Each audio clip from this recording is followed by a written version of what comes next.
If you were in the market for an entry-level sports bike, until recently your only options were the Kawasaki Ninja 300 and the KTM RC390. Now the Ninja has been praised for its performance, the refinement and the comfort it offers and the premium feel that this motorcycle has. The KTM, well, it has quite literally redefined the entry-level sports bike segment with its handling and the sheer value for money it offers.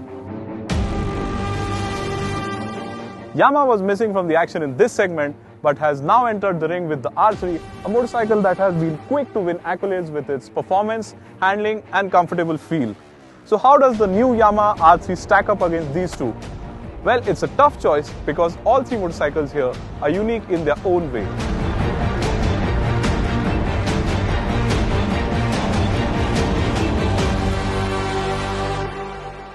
In terms of styling, the KTM RC390 stands out with its futuristic looks as compared to the more traditional design of the Ninja 300 and the Yamaha R3. The RC390 has some unique elements like twin projector headlamps, delicious looking daytime running lights, and of course that pillion seat that's styled to look like a cowl. That's not saying it is the best looker though, since the Ninja and R3 both are styled beautifully despite reflecting the slightly conservative approach of the Japs. The Ninja 300 and the R3 in fact look like the bigger sports bikes from the respective manufacturers.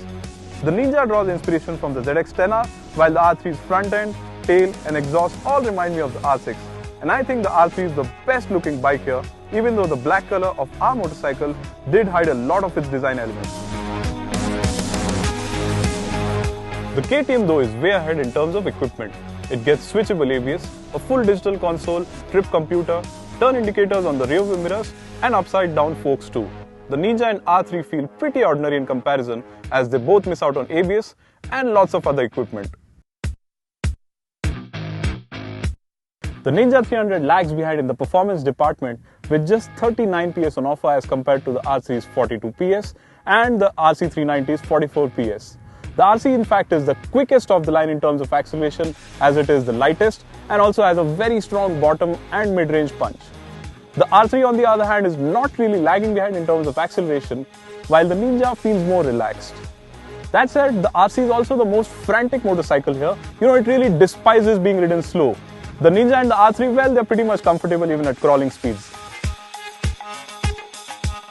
Now we all know how important tires are with regards to handling of a motorcycle. The RC390 here has a big advantage with its super sticky Metzeilers, whereas the Ninja, which uses IRC tires, and the R3, which uses MRFs, are a big letdown in this department. Apart from its fantastic tires, what helps the RC390 become a great handler is the fantastic chassis and a stiff suspension setup. In fact, it almost feels like a race bike. Its brakes offers good bite and the RC390 is at ease in shredding speed anytime.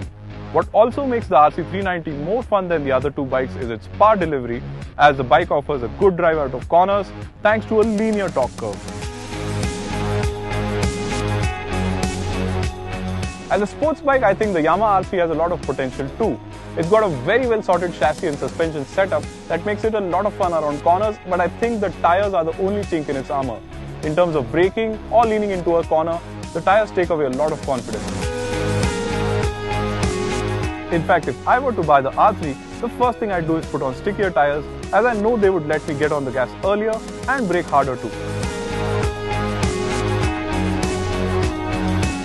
The Ninja 300 feels really confident in the hills as well. It's got a nice planted confident feel thanks to its chassis and suspension setup, just that the Ninja is slightly more laid back in nature.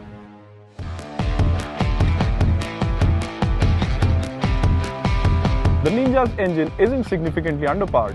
It's just that the power delivery is very peaky, which means you have to hold the revs and wait for the power band to kick in.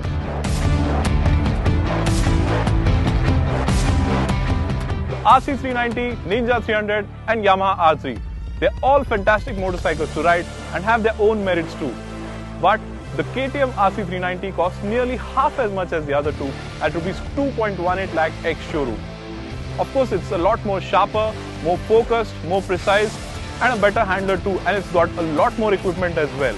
But where it seriously lacks as compared to the other two bikes is in terms of the premium feel and the comfort that they offer. The Ninja 300 is the most expensive at 3.75 lakh ex-showroom, but it's also the most comfortable and the most refined motorcycle here. The R3 is slightly more affordable at 3.42 lakh ex-showroom, and of course it's the most wholesome package here right now. And Yamaha keeps talking about their racing DNA, and I think the R3 is a great example of it. So if you have the money, the R3 is the bike to buy. If not, the KTM RC390 is your next best bet.